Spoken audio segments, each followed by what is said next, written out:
សម្ដេចតេជោហ៊ុនសែនរុញច្រានពាក្យសម្ដីដែលអ្នកនាងកនិដ្ឋាលើកឡើងថា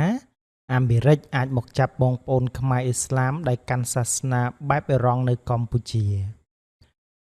សម្ដេចបានមានប្រសាសន៍នៅថ្ងៃទី11ខែមីនាឆ្នាំ2026ថាប៉ុន្មានថ្ងៃនេះមានការជជែកលើរឿងក្មួយស្រីកនិដ្ឋាដែលបានបញ្ចេញមតិលើរឿងដែលថាអាមេរិកអាចមកចាប់បងប្អូនខ្មែរអ៊ីស្លាមដែលកាន់សាសនាបែបអេរ៉ង់នៅកម្ពុជាខ្ញុំមិនគួរចូលពាក់ព័ន្ធជាមួយរឿងនេះទេប៉ុន្តែបើខ្ញុំមិនទប់ស្កាត់ទេរឿងនេះនឹងរីករាលដាលកាន់តែធំព្រោះអ្វីដែលកនិដ្ឋាលើកឡើងវាមានចរិតជាការគំរាមកំហែងមកលើពលរដ្ឋនៃរដ្ឋអធិបតេយ្យមួយដែលសូម្បីតែរដ្ឋាភិបាលអាមេរិកក៏ប្រហែលជាមិនហ៊ាននិយាយពាក្យនេះផងដែរអ្វីដែលគ្រោះថ្នាក់ជាងនេះទៅទៀតនោះគឺបង្កគ្រោះថ្នាក់នៃការបែងចែកនិកាយសាសនាក្នុងសាសនាអ៊ីស្លាមផងនិងការបែងចែកសាសនាផ្សេងគ្នានៅកម្ពុជាផងអ្វីដែលគួរឲ្យខ្លាចគឺសង្គ្រាមអាវុធតែអ្វីដែលគួរឲ្យខ្លាចជាងនេះទៀត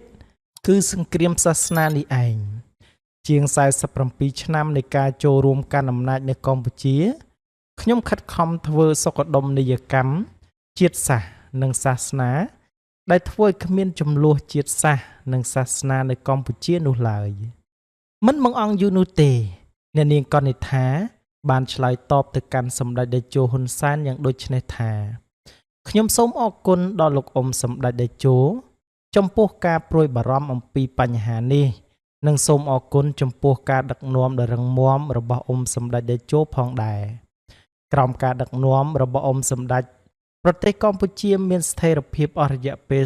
47ឆ្នាំដោយមិនមានចំនួនសាសនាអ្វីឡើយថ្មីនេះមានបុគ្គលជ្រុលនិយមមួយចំនួនបានគំរាមកំហែងដល់អាយុជីវិតរបស់ខ្ញុំមានអារម្មណ៍ថាមានមនុស្សខ្លះនៅកម្ពុជាពួកគេបានធ្វើជ្រុលនិយមទាំងដែលពីដើមឡើយខ្ញុំគ្រាន់តែផ្សព្វផ្សាយព័ត៌មានអំពីសង្គ្រាមនៅអេរ៉ង់ធម្មតាសោះពួកគេបែរជាមកគំរាមកំហែងដល់អាយុជីវិតរបស់ខ្ញុំទៅវិញសហរដ្ឋអាមេរិកមិនអាចចាប់ខ្លួនបុគ្គលណាម្នាក់ដោយមិនមានការសុំអនុញ្ញាតពីរដ្ឋាភិបាលកម្ពុជាឡើយសហរដ្ឋអាមេរិកមិនអាចរំលោភលើដែនអធិបតេយ្យភាពរបស់កម្ពុជាបានទេ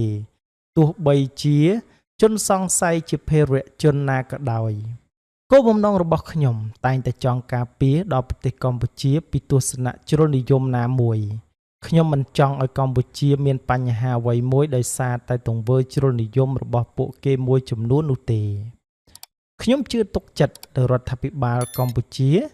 ក្នុងការដោះស្រាយបញ្ហាបែបនេះហើយខ្ញុំក៏ជឿជាក់លើការដឹកនាំរបស់អ៊ុំសម្ដេចផងដែរ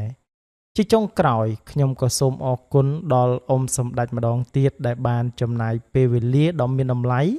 ក្នុងការចូលរួមបញ្ចេញមតិទៅលើរឿងមួយនេះសូមជូនពរលោកអ៊ុំសម្ដេចមានសុខភាពល្អ